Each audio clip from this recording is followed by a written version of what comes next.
Okay, we're back, folks. I'm your host, BKP. Good morning from the office. We're North Georgia's only live online morning show. There are the ways that you can text me about the show, send me emails, or also the ways you can follow us on social media. Now, I want the video. Let's see. I'm going to get it here for you because I sent you so much, Destiny. And I want to play the negativity, the comments of Democrats and some journalists. I hate to call them journalists. Media, they're just so depressed. I have to tell you, this morning, to see the media this depressed, give me the one, it's called, give me the video that out of Twitter, Eric Swalwell with Chris Wallace, and it's from Fox News Sunday. Do you have that one? It's a Twitter video. All right, let's play this one right here. House Democrats are in the middle of impeachment hearings that could lead to the removal of President Trump. But as you've seen this morning, the president announced a successful military raid that took out one of this country's biggest enemies. Here to discuss both is Congressman Eric Swalwell, a Democratic member of the House Intelligence Committee. And Congressman, welcome back, sir. Thank you. Good morning, Chris. Your reaction to the raid, the takedown of Baghdadi, what it means for the U.S., what it means for stability in the Middle East. It's a good and just day in America. And, I thank the intelligence community for the role they played, the men and women who were part of the combat operation. And also, it sounds like the Kurds did play an assisting role here, which I think goes to the value of the Kurds.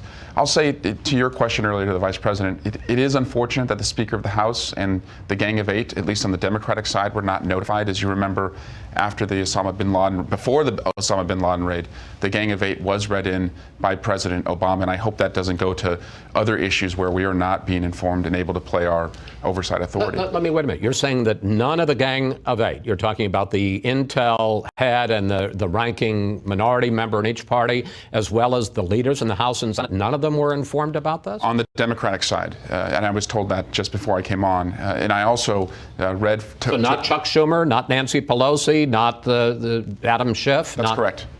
But it sounded like from the president's words that he had consulted at least with Richard Burr, who is the Republican lead on the Senate side. And again, that just goes to larger concerns that the president is abdicating the responsibility to keep Congress informed. And President Obama did do that before the Osama bin Laden raid. Again, this is a big day for the person that was taken down and the people, and it means a lot to the people who were victims of what al-Baghdadi has done. And I don't want to take away from that.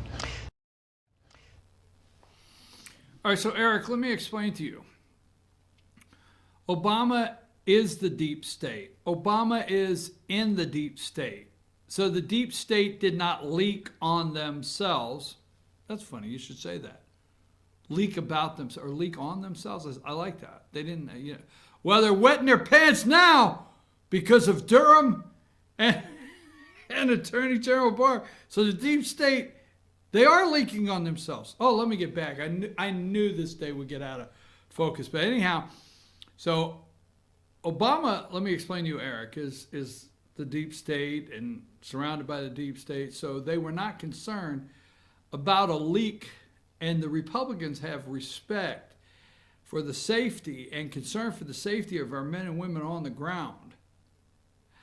I'm telling you, Trump did the right thing, folks, because if Pelosi and her gang like Schiff, it would have been out. Oh yeah, it would have definitely been out and on the internet, and these people have the internet. So let me explain very quickly. Nancy, remember this? American people, remember this? This is number 767. This is when the president called you in and included you. Your two little lap dogs, there's Steny Hoyer and on one side and Chuck U. Schumer. And remember, you blew a gasket and you stood up and wagged your little finger. You wagged it. and pointed at our President of the United States. You remember this meeting right here? Now, there's something I want you to look at, okay? Ready? President Trump looked to his left. Maybe you're right, okay? Not McCarthy. See that right there? Okay. Look down next to him, the general, right next to him. See the general there? Okay, you see that?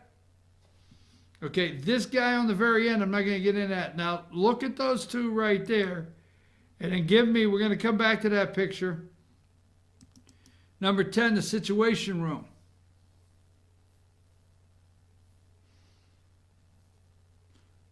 Yeah, there you go. See the two guys on Trump's side, the general? And is that Espy? Is that his name? Okay, Secretary of Defense. Look there. Now, let's go back to Nancy. Remember we invited you? Nancy, we invited you. We were going to talk to you maybe. We were going to see how we go here. We were going to talk about Syria and withdrawal number 67 again. Remember that? You got up and blew a gasket.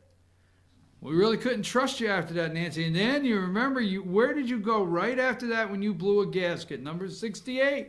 Nancy, you remember you and Chuck and Steny ran right out and found some microphones and said the president, you always do those, the president of the United States threw a temper tantrum, and I'm doing walk like an Egyptian. Remember that? You always do that? You come out there and he threw a temper tantrum and called you a third-rate politician, but really a third-grade politician. Remember that? Sorry, Nancy, we could not let you know. We could not let you know. Okay? So let's go with this guy right here. Let's go with this guy very quickly. Number 14, Adam. You know, right now, one-on-one with Adam Schiff there, ABC, Martha Raddatz. Adam, you know it, and the American people know it, that you perpetrated a fraud on the President of the United States concerning the Russian collusion delusion, and now you're trying to, we think, helped, allegations are your staff may have helped write the whistleblower complaint, and you're running a phony sham here on an impeachment on the president. And things continue to, you have a closed door. Adam, you realize you have a closed door. You're the ones that keep saying Republicans stormed a closed door, secure, highly secure meeting. But somehow in your closed door, highly secured, depositions that you're doing, they keep leaking out to the media. So we just couldn't tell you, Adam. We couldn't tell you. We've seen you lie before, and we've seen you leak. So anyhow, let's go to they've gone nuts today. So let's go to another one. Hold on just a minute here. Let's see, that one was that one. I got another one here that I want to do.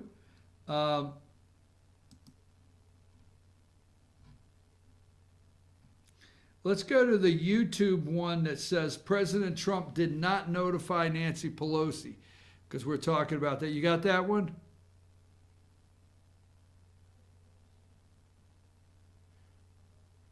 President Trump did not notify Pelosi. No, I did not want to. I wanted to make sure it was kept a secret. You got that YouTube one?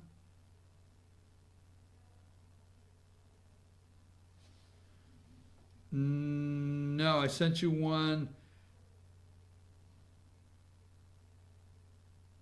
Now I'm going to send this to you. Is it? All right, go ahead and run that one. Ahead of time? No, I didn't. I didn't do that. I wanted to make sure this kept secret. I don't want to have men lost and women. I don't want to have people lost. Do you anticipate inviting the Special Forces teams to the White House after Oh, yeah, this? they'll be invited. I don't know if they'll want to have their faces shown, to be honest with you. They're incredible for the country. They're not looking for public relations. But they love doing what they're doing.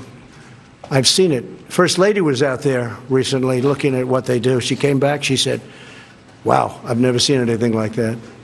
the training, all of the training and the power of the people, the men and women, the strength, the physical strength, the mental strength. These are incredible people. These are very unique individuals. Okay, no, I did not inform Nancy Pelosi. No, I did not inform the Democrats. I didn't want people hurt. Now, we flew a mission, all right? Now, the details are coming out, and you can spend all day reading all the details, and that's great. So let's just say we flew this mission in an hour and a half. Here it's over an hour. We flew this mission in. Low helicopters had to go in, all right? Couldn't take chances. I mean, what if this was leaked before the President of the United States and our counterparts got to discuss airspace? The Russians had to know we were coming in. The media is going nuts that the Russians knew before the Democrats. But let me tell you something. Obviously, the Russians kept it a secret, okay? The Turkish, I always just can't deal with those people. Their military had to know. There was a lot of surface-to-air firepower. The Kurds knew what were happening. But we couldn't let the Democrats know. If this would have leaked, and they would have heard these choppers in the air, our enemy, they have firepower. He didn't want to get anybody hurt. Wasn't worth the chance. He doesn't care how much Nancy Pelosi likes him today. He did it in honor of 4 Americans. Now, obviously, to kill the leader of ISIS. Sotloff, right? Foley, Kasich, and Mueller. He didn't care about Nancy Pelosi, Chuck Schumer, Adam. He didn't care about them. No, absolutely not. Now, what I want to do now is we have 4 Twitter videos. I want to do, you know the ones I said I want to do in a row out of that article? Can we make that happen? Yes, I like that answer. Let's go with those 4 Twitter videos. Do you anticipate inviting the Special Forces teams to the White House after Oh, yeah, this? they'll be invited. I don't know if they'll want to have their faces shown, to be honest with you. They're incredible for the country. They're not looking for public. All right, as the press conference and announcement turns into lesser matters about who will be invited to the White House to thank them, let's talk about.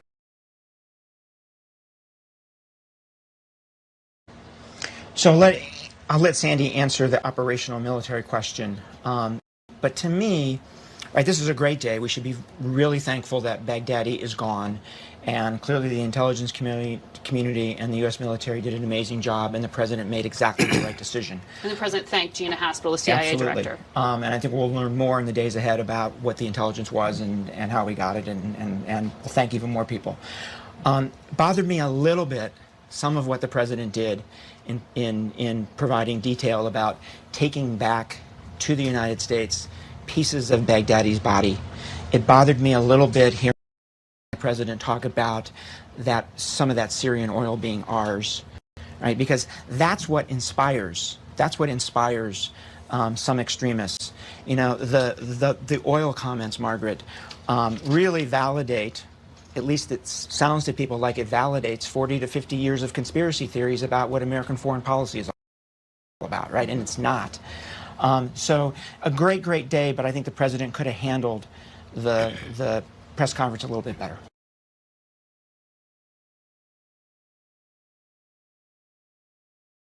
I wonder here if this type of killing only reinforces the ideology of Baghdadi's followers and, in fact, strengthens it.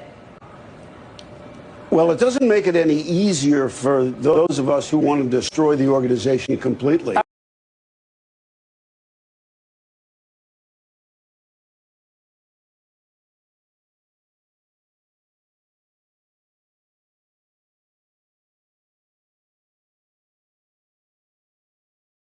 The president obviously speaking at great length, sharing incredible detail about this mission in Syria. What strikes you? What stands out to you? Well, this is obviously a major accomplishment, but from a counterterrorism perspective, the president's engagement with the media on this, Brian, is pretty surprising to me. This is a high-risk period.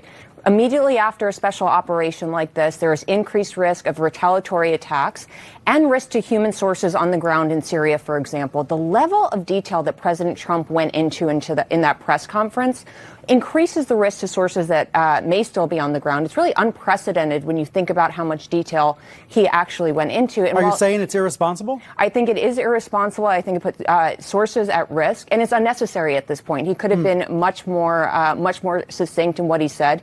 Typically, you have all of these talking points scrubbed by the intelligence community to make sure that they don't have the unintended impact of inspiring more attacks. He did try to preclude any image of Baghdadi as a martyr by describing him, I think, as a whimpering dog and a coward and that sort of thing. Right. But it's clear that while the intelligence community played a very big role in implementing this raid, it does not appear he's listening to them in terms of how to manage its aftermath.